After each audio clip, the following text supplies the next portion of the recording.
Good morning विद्यार्थी मित्रों। धोरण 9 विषय हिंदी, कविता नंबर 7 सूरदास के पद आजना वीडियो में आपणे जोवानी छे। तो सूरदास के पद कविता के कवि का नाम है सूरदास। इनका जन्म 1478 में हुआ था, निधन सन 1573 में हुआ था। महाकवि सूरदास जी का जन्म कुछ लोगों के मतानुसार दिल्ली के पास सिही नामक गांव में हुआ था। कई लोगों का मानना है कि इनका जन्म मथुरा के पास रुकना या रेणुका क्षेत्र में हुआ था। इनका जन्मांध होना भी विवादास्पद है। वल्लभाचार्य इनके गुरु थे। इनकी प्रेरणा से वे श्रीनाथ जी मंदिर में कृष्ण की लीलाओं से संबंधित पदों की रचना करते थे। ये कृष्ण के अनन्य भक्त थे। वात्सल्य एवं श्रृंगार रस के वर्णन में वे अद्वितीय है। प्रस्तुत पद में सूरदास जी की अनन्य भक्ति भावना का परिचय मिलता है। उनका मन सिवाय कृष्ण के कहीं और सुख नहीं पाता। जिन आँखों ने कमल के समान नयन वाले श्री कृष्ण का दर्शन कर लिया हो, वे और देव की आराधना कैसे कर सकती है। आराध्य देव का गुणगान सूर ने किया है। दूसरे पद में भी कृष्ण का मनमोहक वर्णन किया है। बाल कृष्ण की चेष्टाओं के माध्यम से बाल कृष्ण का नयन मनोरम्य वर्णन किया है।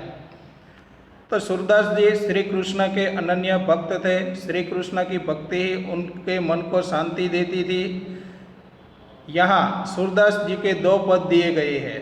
पहले पद में श्री कृष्ण के प्रति उनकी अनन्य निष्ठा के दर्शन होते हैं। तो दूसरा जो पद है उसमें घुटनों के बल चलते श्री कृष्ण की अनुपम छवि का वर्णन किया गया है। विद्यार्थी मित्रों, हिंदी साहित्य में भक्ति 3 प्रकार की मानी गई है। मूल 2 प्रकार से मानी गई है, सगुण भक्ति और निर्गुण भक्ति।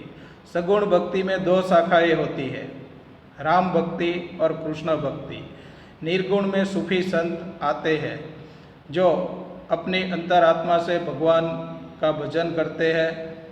अपने समक्ष मूर्ति नहीं होती उनके समक्ष, लेकिन सगुण भक्ति में किसी भी देवी देवता को मानने वाले जो भी भक्त होते हैं वह अपने नज़र समक्ष किसी भी देवी या देवता की मूर्ति रखकर उसकी आराधना भक्ति करते हैं।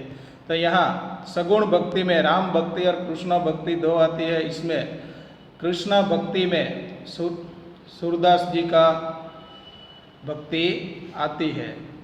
तो सबसे पहले यहाँ हम सूरदास के 2 छोटे छोटे पद दिए हैं, इनका भावार्थ देख लेते हैं। पहला पद है विनय तथा भक्ति का। इसमें सूरदास जी ने कहा है, चारों ओर जल से गिरे जहाज का पंछी कहीं भी जाए पर अंत में जहाज पर ही आता है। उसी तरह श्री कृष्ण का आश्रय छोड़कर कवि का मन अन्यत्र कहीं नहीं जा सकता। सूरदास के लिए सभी देवताओं में श्री कृष्ण ही सर्वोत्तम है। वे गंगा जल के समान निर्मल है, वे ही कमल के रस के समान है। सूरदास का मन रूपी भंवरों का उस रस को छोड़कर करील की इच्छा क्यों करेगा। ऐसा भाव पहले पद में सूरदास जी ने कहा है। दूसरा पद जो है, दूसरा पद में बाल श्री कृष्ण की शोभा का वर्णन किया है। तो इसमें कहा है कि आंगन में मक्खन का पात्र लिए घुटनों के बल चलते श्री कृष्ण की छवि देखते ही बनती है। उनके कोमल गाल, चंचल आंखें और गौरोचन के तिलक से सुशोभित उनका मस्तक, कंठ में झूलती कुंठला सी माला, ये सब अत्यंत आकर्षक है। श्री कृष्ण के बाल रूप की यह सभी अत्यंत दुर्लभ कही है। इन 2 पदों में अलग अलग प्रकार की भक्ति सूरदास जी ने कही है। तो सबसे पहले पहला पद देखते हैं विनय का तथा भक्ति का। तो मेरो मन अनंत कहाँ सुख पावे, जैसे उड़ी जहाज के पंछी फिर जहाज पर आवे। कमल नैन को साड़ी महत्तम और देव को ध्यावे। परम गंगा को साड़ी प्यासो दूरमती कूप खनावे। जी मधुकर अंबुज रस चाख्यो, क्यों करेल फल भावे। सूरदास प्रभु काम देनो तजी, शेरी कौन दुहावे। इस पद में सूरदास जी ने श्री कृष्ण के प्रति भक्ति का भाव बताया है। तो सबसे पहले इसका अर्थ देख लेते हैं। तो अनंत, अनंत का अर्थ होता है अन्यत्र। इसके बाद पंछी, पक्षी, खग, विहग। कमल ने, कमल के समान नेत्र वाले यानी श्री कृष्ण। साड़ी यानी छोड़कर। महात्म यानी महिमा। परम यानी श्रेष्ठ। गंगा, गंगा नदी का नाम है जिसे हम भागीरथी, मंदाकिनी नाम से भी जानते हैं। प्यासो यानी प्यासा। दूरमती यानी मूर्ख। कूप यानी कुआं। खनावे यानी खुदवाए। मधुकर यानी भौरा। अंबुज यानी कमल। चाख्यो यानी चख लिया हो। करील एक कटीला पौधा। कामधेनु देवलोक की गाय जो सब इच्छाएं पूरी करती है। शेरी तो बकरी। तो यहाँ हमने शब्दार्थ देख लिया है। अब इन पंक्तियों का भावार्थ देख लेते हैं। सूरदास जी कहते हैं कि मेरा मन श्री कृष्ण के सिवाय और कहीं सुख नहीं पाता। जैसे जहाज का पंछी जहाज से उड़कर पुनः जहाज पर ही आता है, उसी तरह मेरा मन अन्य देवता के यहाँ से भटक कर फिर श्री कृष्ण के चरणों में लौट आता है।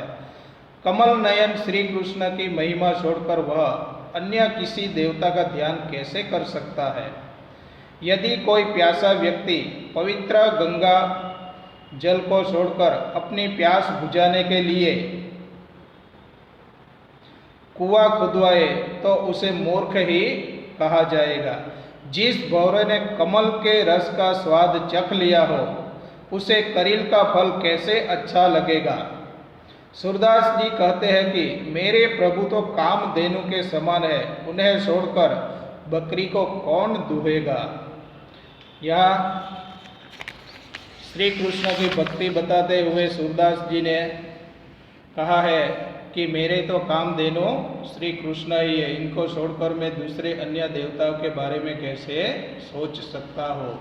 तो इनका गुजराती भावार्थ कुछ इस तरह होता है। सूरदास जी कहे છે કે મારું મન શ્રી કૃષ્ણ સિવાય બીજે ક્યાંય સુખ પામતું નથી। જેવી રીતે વહાણ પરનું પક્ષી વહાણ પરથી ઉડીને પાછું વહાણ પર આવી જાય છે, એવી જ રીતે મારું મન અન્ય દેવતાઓમાં ભટકીને ફરી પાછું શ્રી કૃષ્ણના ચરણોમાં આવી જાય છે। કમલ નયન શ્રી કૃષ્ણનો મહિમા છોડીને બીજા કોઈ દેવતાનું ધ્યાન કેવી રીતે ધરી શકાય। કોઈ તરસ્યો માણસ પવિત્ર ગંગા જળને ત્યજીને પોતાની તરસ બુઝાવવા માટે કૂવો ખોદાવે તો તે મૂર્ખ જ કહેવાય। જે ભમરાએ કમળના રસનો સ્વાદ ચાખી લીધો હોય એને કેરડીનો સ્વાદ કેવી રીતે ગમે। કેરડી એટલે કે એક કાંટાળો વૃક્ષ જેના ફળની વાત કરવામાં આવી છે। सूरदास કહે છે કે મારા પ્રભુ તો કામધેનુ જેવા છે, એમને છોડીને બકરીને કોણ દોહે। તો આ થયો પહેલા પદનો હિન્દી અને ગુજરાતી ભાવાર્થ। હવે જોઈએ બીજું પદ। સુશોભિત કર નવનીત લીએ, ઘૂંટરૂની ચલ રેણુ તન મંડિત।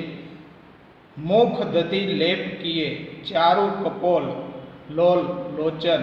गोरोचन तिलक दिए, लटक लटकनी मनुमत मधुप गन। मादक मधुही पिए, कुंठला कंठ ब्रज केहरी नक।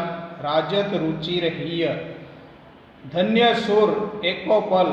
यही सुख का सतकल्प जिए। तो सबसे पहले इसका भावार्थ देखने से पहले शब्दार्थ देख लेते हैं।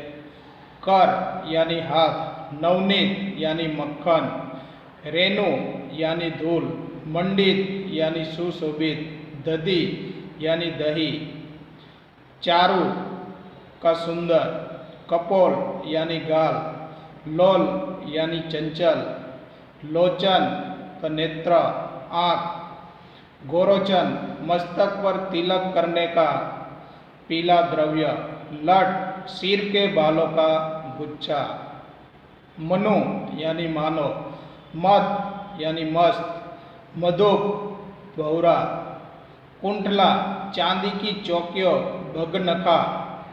भगन नखा और बजरबुट की माला, केहरी नख सिंह के नाखून, राजत यानी सुशोभित, रुचिर यानी सुंदर, ईह यानी यह, का तो क्या, सत यानी सत अथवा दूसरा होता है 100, कल्प यानी 4,32,00,000 वर्ष की अवधि, जिसे हम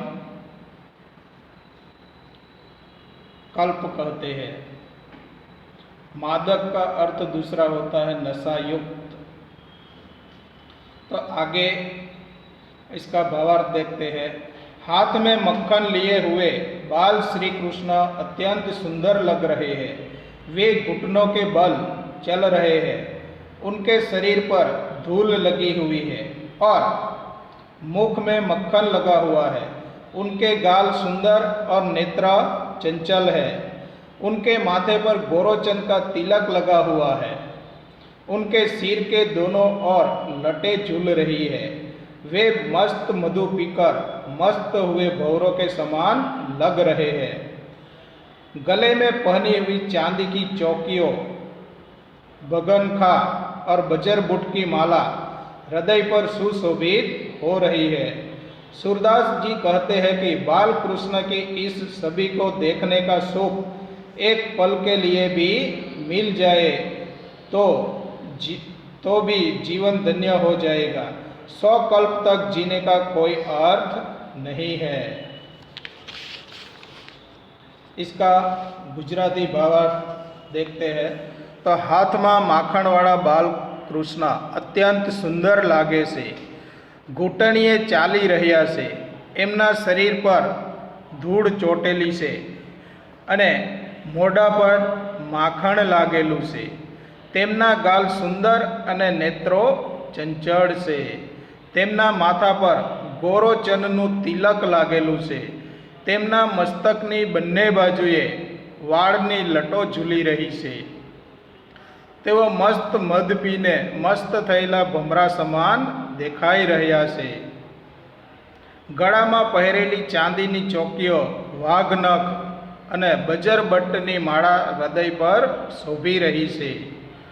સુરદાસજી કહે છે કે બાલકૃષ્ણની આ છબી જોવાનું સુખ પળભર માટે પણ મળી જાય તો જીવન ધન્ય થઈ જાય, પછી 100 કલ્પ સુધી જીવવાનો કોઈ અર્થ નથી। तो विद्यार्थी मित्रों, यहाँ सूरदास जी के 2 छोटे छोटे पद दिए हैं, वह दोनों पद खत्म होते हैं। स्वाध्याय में एक एक वाक्य के प्रश्न के उत्तर देखते हैं। तो प्रश्न नंबर 1, निम्नलिखित प्रश्नों के उत्तर एक एक वाक्य में लिखिए। जहाज का पंछी जहाज से उड़कर फिर कहाँ आता है? तो इसका उत्तर होता है जहाज का पंछी जहाज से उड़कर फिर जहाज पर ही आता है। सूरदास के मधुकर को करील फल क्यों नहीं भाता? इसका अर्थ होता है उत्तर है सूरदास के मन यानी मधुकर को करील फल नहीं भाता क्योंकि उसने श्री कृष्ण का अम्बुज रस चख लिया है। नंबर 3, बाल कृष्ण के मुख पर किसका लेप किया हुआ है?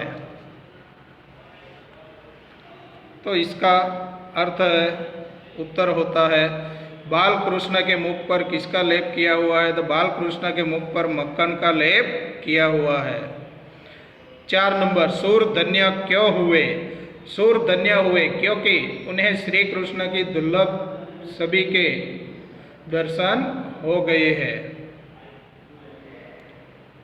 प्रश्न नंबर 2 है, निम्नलिखित प्रश्नों के उत्तर विस्तार से लिखिए। यह विस्तार से लिखने वाला